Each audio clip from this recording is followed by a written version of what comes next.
Moi. Nyt mulla olisi teille tehtävä. Ollaan täällä meidän asuintalon kellarissa.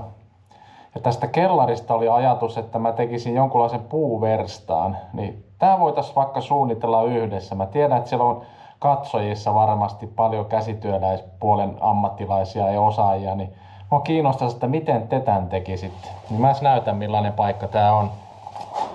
Tää on kaksosainen kellari, mutta en tonne vasemmalle puolelle nyt näytä. Se on niin paljon romua täynnä, kun mulla on vesijohtoremontti täällä käynnissä. Mutta täällä olisi tällainen 30-luvulla rakennettu kellari.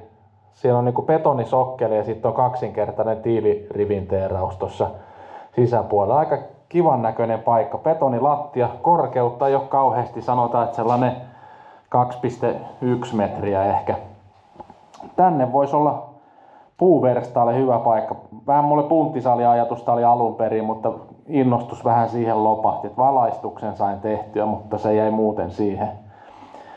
Tila on sellainen, sanotaan 3,5 kertaa 3,5 metriä, että aika ahdas on tehdä, mutta ihan tehtävissä. Tässä olisi tällainen toinen koppi. Tuossa mulla on noita pattereita lisää, mitä silloin tallin esittelyvideossa oli puhetta. Sitten vähän perunavarastoa, niin tosta itse asiassa näkee millainen toi on tuo seinärakenne. Siellä on niinku betonisokkeli ja sitten on sisäpuolelle tonne rivinteeraus tehty ja se on niinku ilmanrako sitten noitten välissä. Täällä on toiminut aika hyvin ja täällä on tosi raikas ilma. Mutta tääkin koppi olisi niinku tavallaan käytettävissä, että mitä tänne nyt sit laittaa. Vaikka puruimuri voisi olla yksi tai kompressorit sun muut, kun tossa on ovi, niin ne sais mölyämään sitten tonne oven taakse, ne haittaisi tämän puolen käyttöön sit niin paljon. Mut mitä tänne nyt pitäisi saada, niin aina, no tossa olisi sähköpääkeskus, siihen tulee voimavirtaa, niin saisi hyvin nuo sähkösyötöt noille koneille. Mutta pöytäsirkkeli, oikohöylä, tasohöylä, vannesaha, jonkunlainen isompi työpöytä varmaan pitäisi kans saada sitten sopimaan, että tossakin olisi tollanen syvennys, mutta se on vähän niinku käytävää, niin sille ei ole hirveästi tehtävissä. Mutta tällainen tila, mitä olette mieltä, saisiko siihen jonkunlaista nikkarointihommaa mahtumaan? Pöytäsirkkeli on tietysti se ongelma, että jos vähänkään pitempää tavaraa pitää tai leveämpää sitten sahata, niin sit loppuu kyllä tila kesken. Sanotaan joku sellainen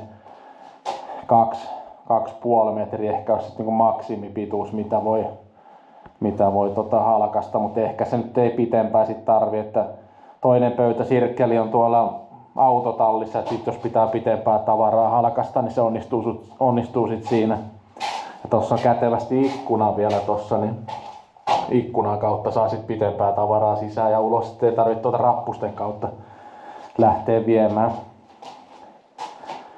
Tällainen tila.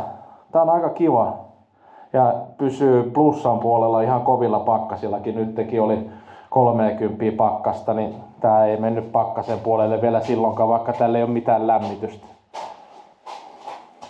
Mutta laitakaapa kommenttia, mitä olette mieltä. Kannattaako näin pieneen tilaa lähteä yrittämään vai mitä tälle tilalle keksis, kun tää on nyt vähän niinku varastokäytössä vaan ja harmittaa, että tällainen puolilämmin tila jää kokonaan käyttämättä, jos mä tälle jotain fiksua käyttöä keksit. Punttisali-ajatuksemme nyt on jo hylännyt, että sillä ei edetä, mutta kommenttia laittakaa tulemaan. Kiitoksia.